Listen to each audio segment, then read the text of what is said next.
네, 신중호의 신중한 시선 앵커 브리핑을 시작하겠습니다.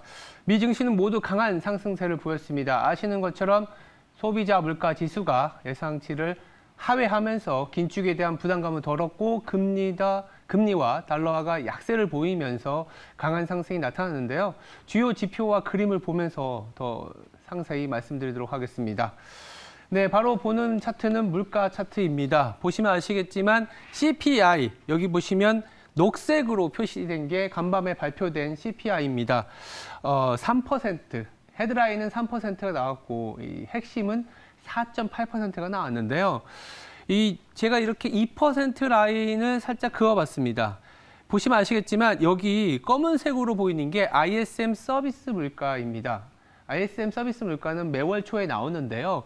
이 ISM 서비스 물가가 이 CPI에 6개월 정도 선행을 합니다. 잘 생각해 보시면 서비스라는 게 이 ISM 그 PMI 자체는 앞으로 무엇을 하겠냐라는 서베이 지표거든요. 그리고 지금 서비스업 내에서 물가 압력이 높냐 낮냐를 판단하는 그런 특징이 있는데 그러다 보니까 이런 선행성을 갖습니다.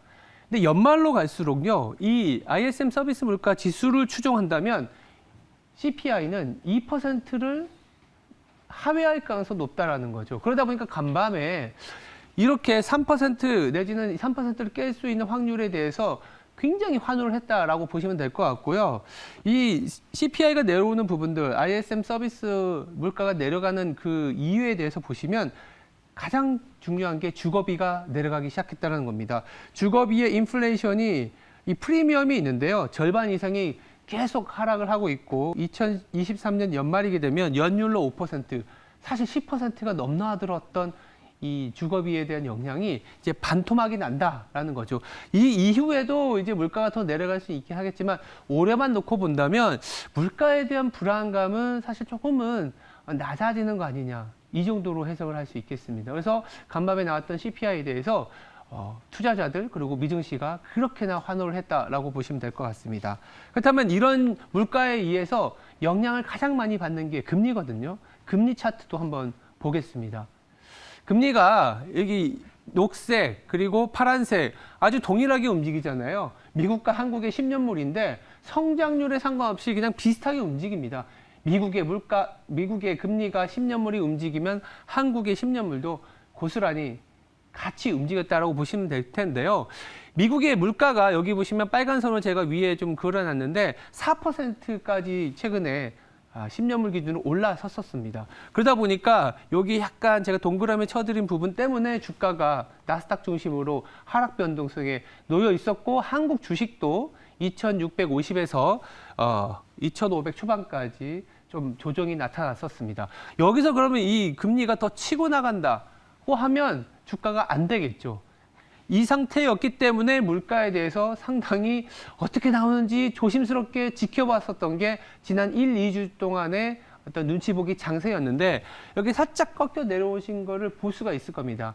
물가가 물론 가파르게 내려가서 여기 또 이 3% 초반 라인을 깰 것이다라까지는 아니지만 그래도 다시 이렇게 내려가는 이 연초에 나타났었던 금리 하락 내지는 금리가 최소한 안정세를 보여주면서 실적이 잘 나와준다면 주가는 앞으로 더 계단식 상승을 할 수 있는 그 가능성을 저희는 엿봤다라고 하시면 될 것 같습니다.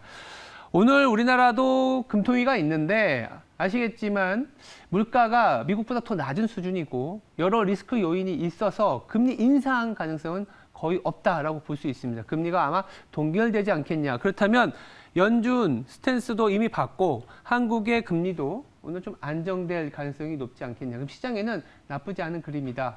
이렇게 말씀드릴 수 있겠습니다. 마지막으로 가장 중요한 거죠. 경기적인 측면 그리고 달러화에 대한 방향성까지 한번 얘기를 드려보겠습니다. 다음 차트를 보시면은요. 이게 CT에서 조사하는 서프라이즈 인덱스입니다. 위로 올라갈수록 이 차트가 위로 올라갈수록 그 국가의 경제 지표가 예상치보다 잘 나온다라고 표현할 수가 있는 거고요. 밑으로 내려갈수록 예상치를 하회하거나 쇼크일 가능성인데요. 여기 보시면 파란색으로 보이는 게 미국이고 녹색으로 보이는 부분이 유럽, 죄송합니다. 녹색이 중국, 그리고 분홍색, 약간 주황색이 이제 유럽입니다. 육안으로 보시기에도 미국은 경제 지표가 예상치를 계속 상회했었다. 다만 유럽과 중국이 계속 예상보다 안 좋게 지표가 발표가 됐었다라고 보시면 될 텐데 이 부분들이 조금은 변하고 있습니다. 약간 둔화됐고요. 미국 쪽이 이제는 눈높이가 너무 높아지다 보니까 약간 경제 지표가 잘 나와도 뭐 이 정도는 다 예상했었어. 이 정도 수준이고 유럽이나 특히 중국을 보시면 이제 반등이 조금씩 나오고 있습니다. 반등이 나온다는 것은 경제 지표 자체가 좋아졌다라기보단 너무 낮게 봤었던 경제 지표가 예상보다는 괜찮네라는 수준으로 나온다는 거죠. 이 주가라는 거는 아시겠지만 얼만큼 좋게 보느냐, 얼만큼 나쁘게 보느냐의 차이에서 오거든요. 아무리 낮게 실적이 안 좋아도 그 이상 안 좋게 봤었던 것보단 좋게 나오면 생각보다 방어했어. 이런 논리가 생기는 거고 굉장히 좋게 성적이 나와도 너무 높게 본다면 또 쇼크일 가능성이 높기 때문에 여기서 시사하는 바는 미국보다는 이제 유럽과 중국의 모멘텀이 올라설 수 있겠다. 그렇다면 간밤에 달러화가 큰 폭의 하락을 보였는데 아마도 남은 3분기 특히 7월 중반 이후에 유럽과 중국의 지표에 의해서 달러화가 한 차례 더 약세를 보일 가능성이 있지 않겠냐라는 생각이 듭니다. 그렇다면 원화가 더 강세를 갈 수 있고 지금 1270원 가까이 내려왔는데 1250원 내지는 1220원까지도 내려갈 가능성, 그러면 외국인이 더 들어올 수 있는 그런 얘기를 해주고 있다. 그런 측면에서 차트를 좀 잘 봐야 된다라는 얘기를 들었습니다. 네, 브리핑을 정리해 보겠습니다. 물가는 예상대로 3%대까지 내려왔다. 어쩌면 다음 달에 2%까지 바라볼 수 있다. 앞으로도 내려갈 것이다 라고 말씀드릴 수 있을 것 같고요. 미국과 한국의 금리는 이제 연중의 고점을 찍었기 때문에 금리에 의한 변동성은 좀 지나갔다. 마지막으로 미국의 경기 모멘텀이 그동안 굉장히 좋았었는데 이제는 중국과 유럽의 경기가 이제는 돌아설 타이밍이 됐다. 그렇다면 달러화가 안정 내지는 약세를 보일 가능성이 높기 때문에 한국 시장에 외국인 들어올 수 있다. 이렇게 정리해 보겠습니다. 지금까지 신중한 시선이었습니다. 오늘 하루도 성투하시기 바랍니다. 감사합니다.